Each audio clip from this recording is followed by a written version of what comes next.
தமிழ்நாட்டில் எத்தனையோ அரசியல் கட்சி தலைவர்கள் பெண்கள் விடுதலைக்காகவும் உரிமைகளுக்காகவும் போராடி இருக்கிறார்கள்.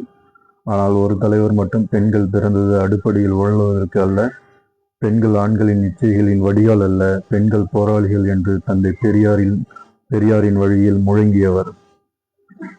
ஆணுக்கு பெண் சமம், அரசியல் அதிகார பதவியில் 50% இடஒதுக்கீடு வேண்டும் என்று தொடர்ந்து முழங்கி வருபவர்.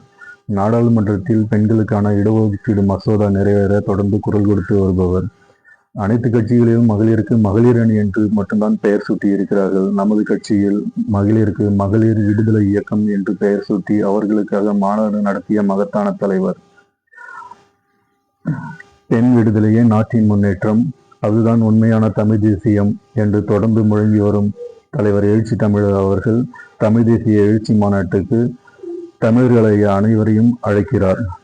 பெண்களை மதிக்கும் அரசியலை, மனிதத்தை உயர்த்தும் அரசியல்.